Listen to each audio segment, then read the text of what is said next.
ठीक है, रिफ्रेश हो गए आप लोग। तो हम लोग पीटी 2024 का जो हम लोग सेशन कर रहे हैं, ये उसका जो 2 पार्ट हमने कर दिया है और हमने 11 क्वेश्चन कर लिया है। छोटे छोटे पार्ट में कर रहे हैं जाके आसानी होगी, जो ऑफलाइन में बैठे हैं उनको भी और जो ऑनलाइन देख रहे हैं उनको भी। एक ही स्टेज में थोड़ा दिक्कत होता है, तो आधे आधे घंटे का वीडियो हो रहा है, तो कोशिश करते हैं कि अगले वीडियो में हम कुछ और क्वेश्चंस कर लें। ठीक है, तो अगला क्वेश्चन है 12th क्वेश्चन, 12वां क्वेश्चन। केबीसी नहीं है, ऐसे ही हम बात कर रहे हैं कि कोई इनाम नहीं मिलेगा आपको इस क्वेश्चन में। ठीक है, क्या है क्वेश्चन?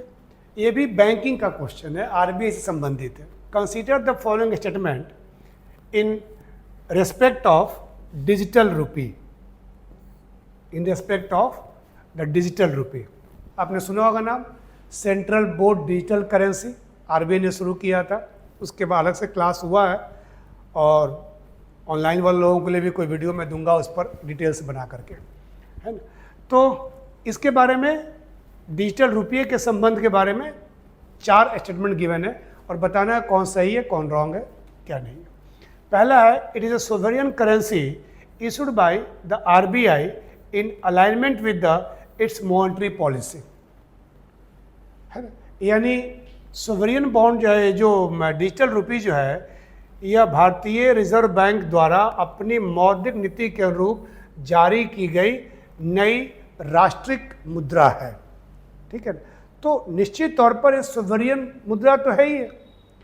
ये एक भाई सेंट्रल बोर्ड, देखो जो वो आपके करेंसी है ना, जो कि और भी आपने देखा होगा, क्रिप्टो करेंसी, ये सब करेंसी जो है वो नहीं है। आरबीआई का जो सीबीडीसी है, सेंट्रल बोर्ड डिजिटल करेंसी, ई रुपी भी कहते हैं, वो निश्चित तौर पे आरबीआई की करेंसी है और आरबीआई की सोवरियन है। इस पर आरबीआई का ऑथोरिटी है, वो कोई प्राइवेट इंस्टीट्यूशन के द्वारा जारी नहीं किया गया, इसलिए निश्चित तौर पर एक सोवरियन करेंसी है। और आरबीआई की मॉनेटरी पॉलिसी तो खैर कुछ और भी होता है मॉनेटरी पॉलिसी में, लेकिन इसको भी आरबीआई की सोवरियन करेंसी यानी कंट्री करेंसी माना गया है और ये कंट्री में हर किसी को एक्सेप्टेबल है, हर किसी को इसका यूज़, हर कोई यूज़ कर सकता है, कोई इसके लेन देन से मना नहीं कर सकता है। इसलिए ये सोवरियन करेंसी है, यानी कि ये राष्ट्रिक मुद्रा है। ये पहला स्टेटमेंट सही है। सेकंड क्या होता है कि it appears as a liability on the RBI balance sheet. हमने जाना है पहले भी कि जितनी भी करेंसी आरबीआई इशू करती है, चाहे वो पहले पेपर करेंसी हो और चाहे अब ये डिजिटल करेंसी हो, ये सारे आरबीआई के लायबिलिटी माने जाते हैं, ये सारे आरबीआई की देयता मानी जाती है। यानी सेकंड भी इसका सही है। ठीक है, थर्ड क्या होता है, it is insured against inflation bye it's very design. क्या ये अपने आप में मुद्रास्फीति से बीमित है, यानी बीमाकृत है, इसका इंश्योरेंस है। यानी इन्फ्लेशन अगर होगा तो क्या इसके प्राइसेस में अप एंड डाउन होंगे? तो ये बिल्कुल गलत है। इन्फ्लेशन से कोई मतलब नहीं है। इन्फ्लेशन जो है अप डाउन करने के लिए आरबीआई कई सारे रेट्स हैं, चाहे वो रेपो रेट हो, चाहे बैंक रेट हो, चाहे कई रेशियो हैं, सीआरआर, एसएलआर, उनको करती है। इस डिजिटल रुपी का, डिजिटल करेंसी का आरबीआई के इन्फ्लेशन से या कंट्री के इन्फ्लेशन से कोई लेना देना नहीं है। या थर्ड इसका ऑप्शन जो है ये रॉन्ग है। फोर्थ क्या कह रहा है, it is freely convertible against commercial bank money and cash. ये कन्वर्टिबल है, यानी डिजिटल रुपी को आप कैश में कन्वर्ट कर सकते हैं या बैंक के रुपी में कन्वर्ट कर सकते हैं, जो रुपी आपको मिलता है, बैंक मनी या कैश में। तो यस, ये सही है। ये आपका बताया गया हो, जो क्लास में बैठे वो जान रहे हैं कैसे कैसे इसका ऐप होता है, कैसे लेना होता है। अकाउंट में आपको जितने जितने डिनोमिनेशन के जो करेंसी है, चाहे कॉइन्स है, उतने उतने डिजिटल रुपी भी होंगे और आपने एक वैलेट में रख सकते हैं डिजिटल रुपी के फॉर्म में, है ना। तो ये बिल्कुल आप कन्वर्टिबल है, इसको आप कन्वर्ट कर सकते हैं, इसको परिवर्तित कर सकते हैं। यानी फोर्थ आपका करेक्ट है, यानी फर्स्ट, सेकंड और फोर्थ ये चारों तीनों सही हैं। यानी कि आपका डी जो है वो आंसर जो है आपका सही होगा इसका 12th का। जिसमें आप कंसेप्ट भी जाने कि यहाँ की डिजिटल करेंसी क्या है। अलग से ऑनलाइन वाले वरी ना हो, अलग से इस पर डिजिटल रुपी पर एक वीडियो में देता हूँ, नहीं दे पाया हूँ, काफ़ी पुराना कंसेप्ट हो गया, लेकिन फिर भी मैं जल्दी इसको प्रोवाइड कर दूँगा। ठीक है, अब बात करते हैं 13th क्वेश्चन की। 13वें क्वेश्चन की। Which of the following statement is correct as per constitution of India? कौन सा कथन भारत के संविधान के अनुसार सही है? ध्यान रखिएगा, ये ऐसे क्वेश्चन पॉलिटी में है, लेकिन चूंकि मैं जब पढ़ाता हूँ टैक्स वगैरह, जब पढ़ाता हूँ जीएसटी वगैरह और कई और जगह, तो वहाँ पे मैं सारे पॉइंट बताया हूँ, इसीलिए मैंने इसको अपने में लिया है। बहुत लोग कहेंगे से तो कॉन्स्टिट्यूशन का क्वेश्चन है, संविधान का प्रश्न है, लेकिन चूंकि मैंने पढ़ाया है इसलिए मैं इसको यहाँ पे कर सकता हूँ। तो ये पॉलिटी और आपका इकोनॉमी दोनों का सेगमेंट हो गया, ठीक है। पहला क्या है? Inter state trade and commerce is state subject under the state list, यानी जो अंतर राज्यीय व्यापार और वाणिज्य राज्य सूची के अधीन एक राज्य विषय है। अंतरराज्यीय व्यापार ये क्या है? यानी दो राज्यों के बीच में जो ट्रेड होते हैं। ध्यान रखिएगा, ये स्टेट का नहीं होता है। मैंने अब कैसे लिंक किया इसको, जब मैं पढ़ाया हूँ टैक्सेशन तो मैं बताया था कि जो आइटम जीएसटी में नहीं है, अगर वो आइटम एक स्टेट से दूसरे स्टेट में जाता है तो उस पर सेल्स टैक्स जो है, बिक्री कर जो है, कौन लगाता है? सेंट्रल गवर्नमेंट लगाता है as a CST, central sales tax, केंद्रीय बिक्री कर। ये केंद्र सरकार लगाता है सीएसटी, यानी है तो अंतरराज्यीय, दो राज्यों के बीच में, तो स्टेट लिस्ट में नहीं आएगा। ये कहाँ आ जाएगा? यूनियन लिस्ट में आ जाएगा। और अगर कोई आइटम जीएसटी में है, अगर जीएसटी में तो सीएसटी लग गया, सेंट्रल सेल्स टैक्स। अगर वो आइटम जीएसटी में है, उस पर आई जीएसटी लगेगा, इंटीग्रेटेड जीएसटी।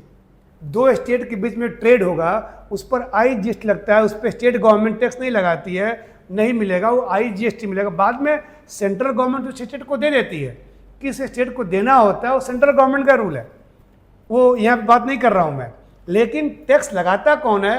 तो सेंट्रल गवर्नमेंट लगाता है, इसीलिए इसको यूनियन लिस्ट में रखा गया है। ये दोनों आर्टिकल 269 है, ये 269A है। यानी कोई आइटम जीएसटी में नहीं है और तब उसका दो राज्यों के बीच में ट्रेडिंग होता है, उस पर सेंट्रल गवर्नमेंट लगाता है सीएसटी के फॉर्म में। अगर दो राज्यों के बीच में होता है और जीएसटी में आइटम है तो उस पर आई जीएसटी लगेगा, इंटीग्रेटेड जीएसटी लगेगा।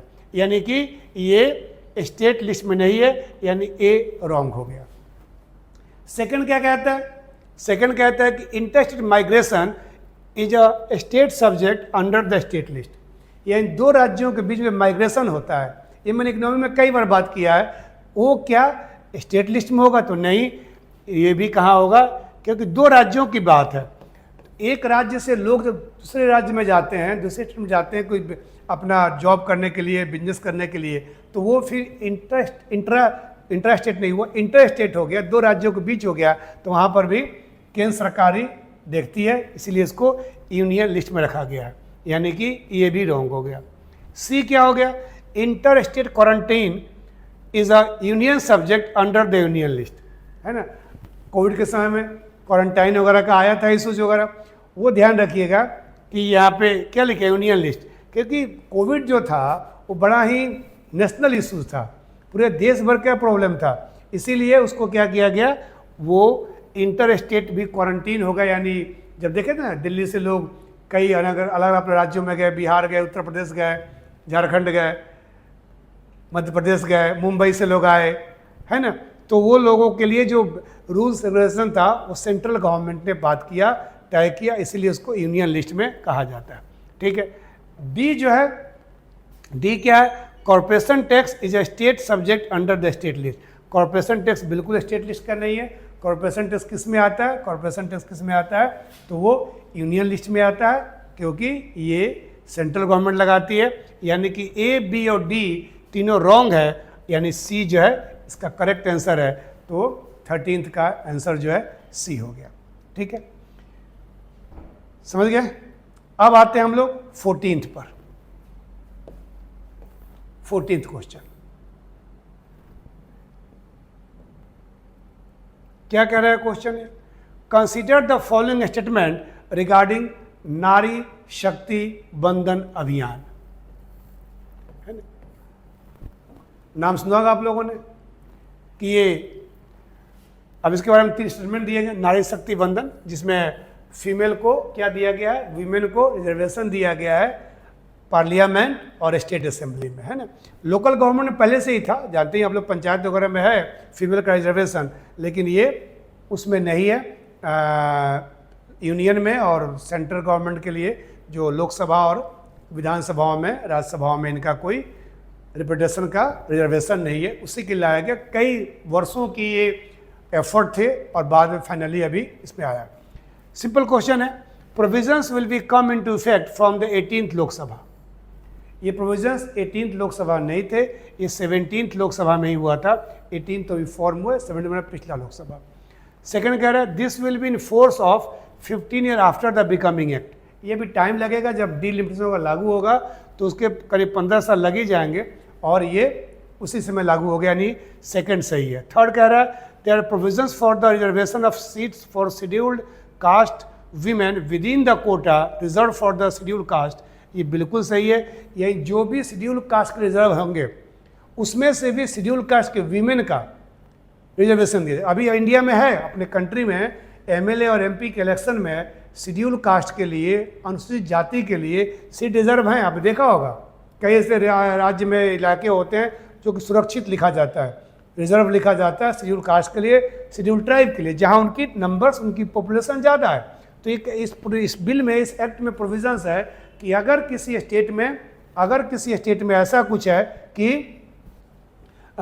ये किसी सीट पर ऐसा है कि वो शेड्यूल्ड कास्ट, शेड्यूल्ड ट्राइब के लिए रिजर्व है, उसमें से विमेन के लिए मान लो कि 10 सीट रिजर्व है शेड्यूल्ड कास्ट के लिए, तो 10 में से भी 3 जो दे दिया जाएगा किसको, शेड्यूल्ड कास्ट के विमेन के लिए, ताकि विमेन पार्टिसिपेशन जो है क्या करे, बढ़े। कहाँ पर, पार्लियामेंट में और स्टेट असेंबली में। यानी कि सेकंड और थर्ड सही है। यहाँ पे हिंदी में भी वही है, मैंने इसको हिंदी पढ़ा नहीं, समझ गए होंगे आप लोग। सेकंड और थर्ड सही है, यानी कि सी इज़ द करेक्ट आंसर, यानी कि सी इसका सही आंसर होगा। ठीक है, अब अगला क्वेश्चन है 15 क्वेश्चन। 15 क्वेश्चन भी ये आपके फिस्कल पॉलिसी से है, और मैं कई वर्षों से इस क्वेश्चन को लिखवा रहा हूँ, इस पॉइंट को लिखवाता था मैं, और इस बार इस पर पूछा भी गया है। जो लोग के पास नोट्स होगा वो देख सकते हैं, जो फिस्कल पॉलिसी पढ़ाया है और बजट मैंने लिखवाया है, उस बजट में जो पहला जो इंट्रोडक्टरी पार्ट में कॉन्स्टिट्यूशनल प्रोविज़न में कि बजट कौन बनाता है, कैसे होता है, कैसे प्रेजेंट होता है, वहाँ स्टेटमेंट लिखवाया गया है, आप चाहें इसको चेक कर सकते हैं। ठीक है ना। तो क्या है ये question, with reference to union budget consider the following statement. पहला स्टेटमेंट है, यानी केंद्रीय बजट के संदर्भ में निम्नलिखित कथनों पर विचार कीजिए। पहला क्या है, the union finance minister on behalf of prime minister Lay's the annual financial statement before the both houses of the parliament. यानी प्रधानमंत्री की ओर से केंद्रीय वित्त मंत्री संसद के दोनों सदनों के समक्ष वार्षिक वित्तीय विवरण रखते हैं। ये स्टेटमेंट लिखवाया गया। आर्टिकल 112 में क्या लिखता है कि प्रेसिडेंट हिमसेल्फ और by any of his subordinate present the annual financial statement at the beginning of the every financial year. President लिखा हुआ है, प्राइम मिनिस्टर नहीं लिखा हुआ है। एग्जीक्यूटिव हेड प्रेसिडेंट ही होता है। तो आर्टिकल 112 में लिखा गया है कि राष्ट्रपति स्वयं या अपने किसी अधीनस्थ के द्वारा संसद, स्पेशली लोकसभा में, क्योंकि मनी बिल है तो लोकसभा में आएगा, ये लोकसभा में स्वयं या अपने किसी अधीनस्थ के द्वारा क्या करेगा, वार्षिक वित्तीय विवरण, एनुअल फिनेंशियल स्टेटमेंट प्रेजेंट करेगा। तो प्राइम मिनिस्टर जो वर्ड है ये रॉन्ग हो गया है, इसके बदले में मैंने लिखवाया भी आप लोगों को प्रेसिडेंट, आर्टिकल 112। तो ये आपका स्टेटमेंट रॉन्ग हो गया, ध्यान रखिएगा, ये रॉन्ग हो गया। सेकंड क्या कह रहा है, at the union level no demand for a grant can be made except on the recommendation of the president of India.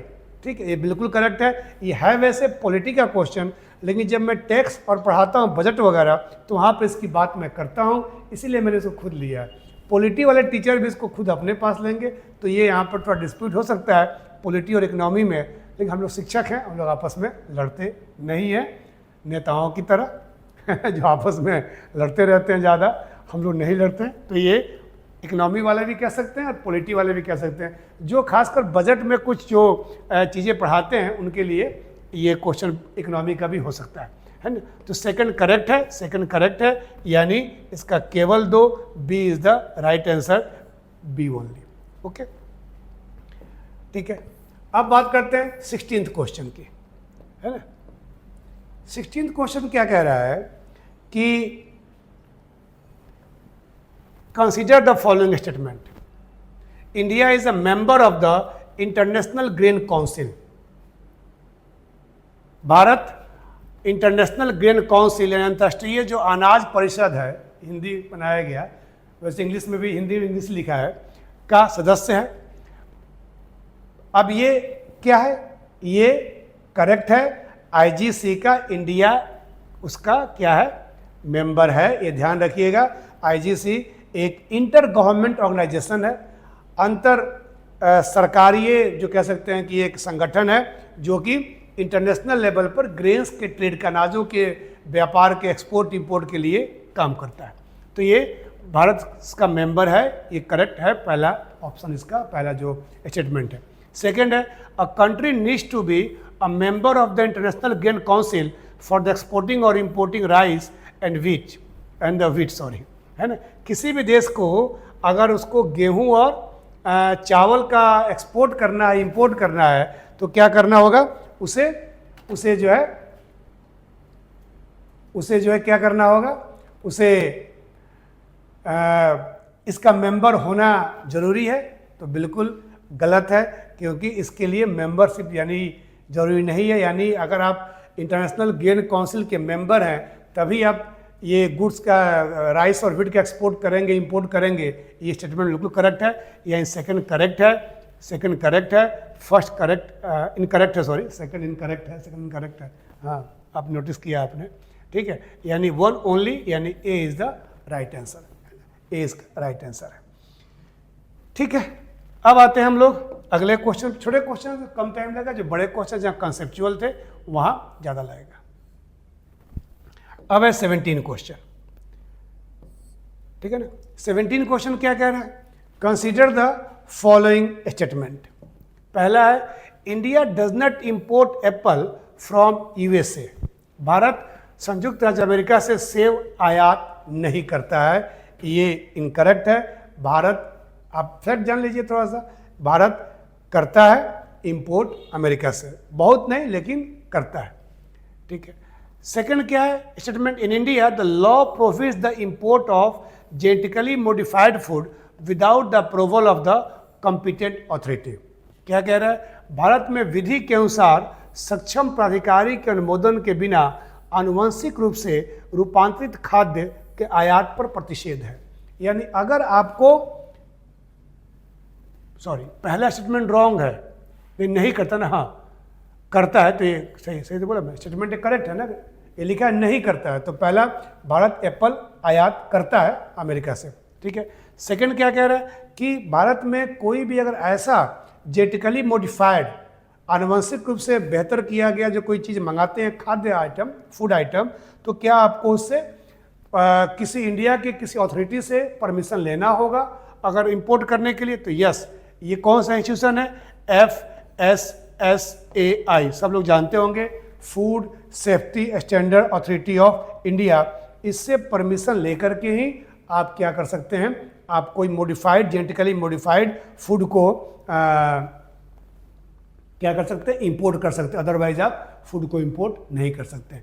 तो फर्स्ट जो है इनकरेक्ट है और सेकंड जो है करेक्ट है, यानी इसका आंसर क्या होगा, इसका आंसर होगा कौन सा, आपका पहला तो रॉन्ग हो गया, तो स्टेटमेंट 1 और 2 आर करेक्ट, तो ये तो होएगा ही नहीं, स्टेटमेंट 1 और 2 आर करेक्ट, बट ये दोनों तो होंगे नहीं, स्टेटमेंट 1 करेक्ट और स्टेटमेंट 2 इज इनकरेक्ट, बट ये डी जो है ये क्या होगा, statement 1 is incorrect but statement 2 is correct, तो यही आपका करेक्ट आंसर होगा। तो आपको first second third A B और सी में चेक करने में दिक्कत ही नहीं होगी, क्योंकि आपने पहले ही देख लिया था। और ये देखो यहाँ समय बचा सकते थे हम लोग, अगर पहला हम पढ़ लेते, पहला रॉन्ग है तो सीधे हमारा पहला रॉन्ग वाला जो है एक ही ऑप्शन नहीं आ रहा है, 2 आ रहा है बी और डी, लेकिन बी में क्या हो रहा है कि दोनों रॉन्ग हो रहे हैं, इसलिए ये नहीं होगा।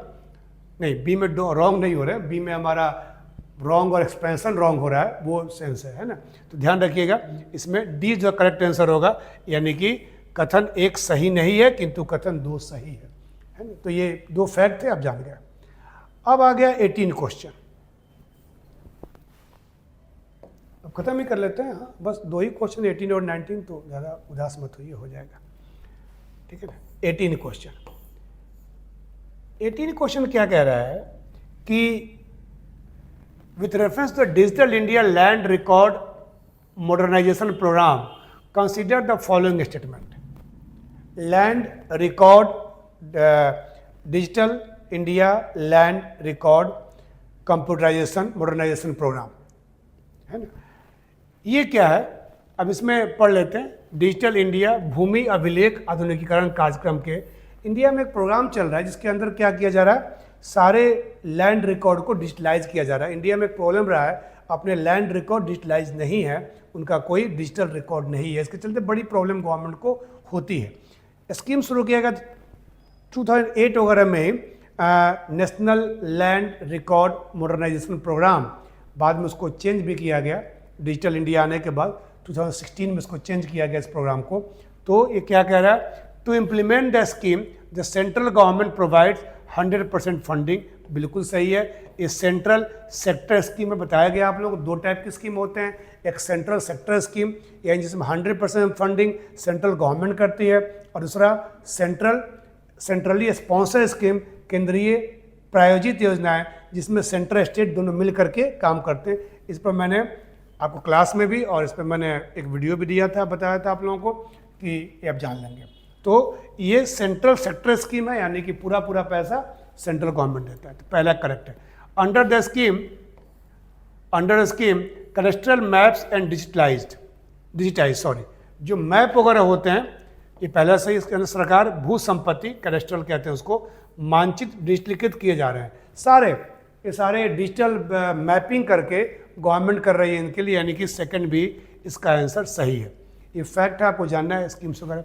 And initiative has been undertaken to translated the records of rights from local language to any of the languages recognised by the constitution of India. ये पॉलिटिकल टर्म है, इसलिए स्थानीय भाषा अधिकार अभिलेखों को भारत के संविधान द्वारा मान्यता प्राप्त किसी भी भाषा में लिप्यांकित करने की पहल की गई है। ये बिल्कुल सही है, क्योंकि अपने इंडिया में कई लैंग्वेज है। इंग्लिश में करो तो बौद्धों नहीं समझ पाते हैं, हिंदी में करो साउथ इंडिया वालों नहीं समझ पाते हैं, इसलिए कहा गया कि नहीं, जो भी इंडियन कॉन्स्टिट्यूशन में लैंग्वेजेस हैं उन सभी लैंग्वेज के अंदर इसको किया जाएगा, ट्रांसलेट किया जाएगा, यानी कि इसका थर्ड भी ऑप्शन सही है, यानी कि डी इसका, यानी 1 2 3 इसका फर्स्ट सेकंड थर्ड तीनों सही है। इसका करेक्ट आंसर जो क्या हो गया, डी हो गया, ठीक है। अब बात करते हैं लास्ट क्वेश्चन की जो पूछा गया है 19 क्वेश्चन की। ये भी स्कीम बेस्ड क्वेश्चन है। क्या क्वेश्चन है, विद द रेफरेंस ऑफ प्रधानमंत्री श्रम योगी मानधन PMSYM योजना, प्रधानमंत्री श्रम योगी मानधन योजना कथनों पर विचार कीजिए। क्या कह रहा है, द एंट्री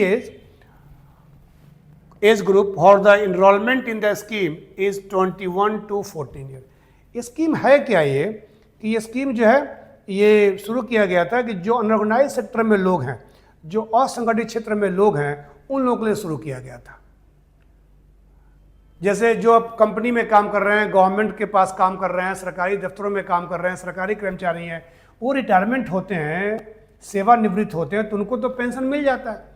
लेकिन अनऑर्गेनाइज सेक्टर में कोई सब मजदूर है, कोई सब्जी वाला है, कोई रिक्शा वाला है, कोई ऑटो वाला है, उसको रिटायरमेंट के बाद, यानी एक एज होने के बाद, ओल्ड एज में आने के बाद उसको किसी टाइप का पेंशन वगैरह नहीं मिलता है। तो कहा गया कि आप लोग अपने जब यंग हैं, काम कर रहे हैं, तब कुछ पैसा आप जमा कीजिए और आपको रिटायरमेंट के बाद 60 ईयर के एज के बाद आपको उससे पैसा मंथली तौर पर मिलेगा, है ना। तो ये स्कीम लाया गया, PM श्रम, प्रधानमंत्री श्रम योगी मानधन योजना। तो ये स्कीम जो है 21 to 40 के लिए नहीं है, ये 18 to 40 है, 18 से 40 वर्ष के लोगों के लिए है ना। तो पहला आपका रॉन्ग हो गया। As specific contribution shall be made by the beneficiary, ठीक है। तो ध्यान रखिएगा कि ये जो एज स्पेसिफिक कंट्रीब्यूशन, यानी जैसे जैसे आपका एज है वैसे वैसे आप कंट्रीब्यूट कर सकते हैं। और जब आप आपका अकाउंट होगा उस अकाउंट में आप जमा करेंगे और आपके अकाउंट से पैसा कटता जाएगा, जितना का आप कराते हैं उसमें उतना आप हर महीने कंट्रीब्यूट कीजिए, आपके अकाउंट में जमा होगा और जब 60 डेज हो जाएगा आपका तो आपको मंथली जो है पैसा पेंशन के रूप में मिलेगा। यानी एज स्पेसिफिक कंट्रीब्यूशन है, सही है, first wrong, second correct. Third है each subscriber under the scheme shall be receive a minimum pension of ₹3000 per month after the attaining the age of 60 year. ये भी करेक्ट है क्योंकि मिनिमम जो है 3000 रुपये का आपको पेंशन मिलेगा 60 ईयर के बाद, ये ध्यान रखिएगा। तो थर्ड इसका करेक्ट है। Fourth, family pension is applicable to the spouse and the unmarried daughter. ये रॉन्ग है, इसमें ऐसा कोई नहीं कहा गया है। Spouse and unmarried daughter, daughters का कोई स्पाउस मतलब जो वाइफ होगी उसको 50% पेंशन मिलेगा, सिर्फ स्पाउस को मिलेगा, सन और डॉटर को इसमें नहीं मिलेगा। यानी 60 ईयर के बाद या 60 ईयर से पहले ही जो इसने कराया था उसकी डेथ हो गई तो उसके स्पाउस को, वाइफ है तो हस्बैंड को, हस्बैंड है तो वाइफ को 50% जो भी उसको मिलना था, 3 मिलना था तो 1500, 5 मिलना था 2500, 10 मिलना था तो 5000, ये आपको मिलेगा, ये ध्यान रखेंगे। अनमैरिड वाला डॉटर वाला कंसेप्ट रॉन्ग है, यानी फोर्थ जो है रॉन्ग हो जाएगा, है ना। यानी सेकंड और थर्ड करेक्ट है, बाकी सेकंड और थर्ड करेक्ट है, फर्स्ट और फोर्थ आपका रॉन्ग है। यानी अब जान गए क्या पीएम श्रम योगी मानधन योजना क्या है। तो ये अनऑर्गेनाइज सेक्टर के लोगों के लिए है, असंगठित क्षेत्र के लोगों के लिए है, 18 to 40 ईयर लोगों के लिए है, और सबसे इम्पोर्टेंटली जिनकी इनकम 15,000 या उससे लेस हो वो लोग इसको करा सकते हैं अनऑर्गेनाइज सेक्टर में, है ना। और इसमें सबके लिए अलग अलग कंट्रीब्यूशन है, कोई जितना चाहे उतना करा सकता है, उसका लिमिट है। मिलेगा कितना, 3000 60 ईयर की एज के बाद मिनिमम, उससे ज़्यादा भी मिल सकता है। अगर आपने ज़्यादा कंट्रीब्यूट किया है, आपने ज़्यादा मंथली सेविंग की है, ज़्यादा मिलेगा। राइट, अगर किसी की डेथ हो जाती है तो स्पाउस यानी वाइफ को, वाइफ है तो हस्बैंड को, हस्बैंड है तो वाइफ को मिलेगा। अनमैरिड डॉटर वगैरह का या सन वगैरह कोई प्रोविजंस नहीं है ना। तो इसका आंसर क्या हो जाएगा आपका 2 and 3 ओनली, यानी B is the right answer, B is the correct answer. तो ठीक है, तो ये 19 क्वेश्चन हमने जो कि यूपीएससी ने पूछा था पीटी 2024 में, इसके बारे में हमने बात कर ली और डिटेल्स में बात की हमने। करीब 1.5 घंटे के आसपास का हुआ है लेक्चर आपका, और डेफिनेटली ये आपका लिए काफ़ी उपयोगी होगा। कुछ कॉन्सेप्ट भी समझे होंगे, कुछ चीज़ भी जाने होंगे, और अपने और लोगों को भी बताइए इसके बारे में, और उस तक भी ये क्वेश्चन पहुंचाइए। डेफिनेटली जो यूपीएससी की या किसी पीसीएस की भी प्रिपरेशन कर रहे हैं उनके लिए भी ये काफ़ी बेनिफिशियल होगा और एग्ज़ाम के प्रिपरेशन में आपको हेल्प करेगा ही करेगा। ये मत सोचे कि ये PYQ है आ गया तो अब क्या आएगा, नहीं, 20% क्वेश्चन जो आते हैं ये ध्यान रखिएगा, ठीक है। तो चलिए इस वीडियो में इतना ही, अगले वीडियो में फिर हम लोग किसी और बात करते हैं। और जो ऑफलाइन वाले लोग हैं उनके लिए भी आपकी क्लास तो चलती रही है, तो क्लास आपकी चलती रहेगी, फिर हम लोग उसमें बात करेंगे, ठीक है। थैंक यू, चलिए।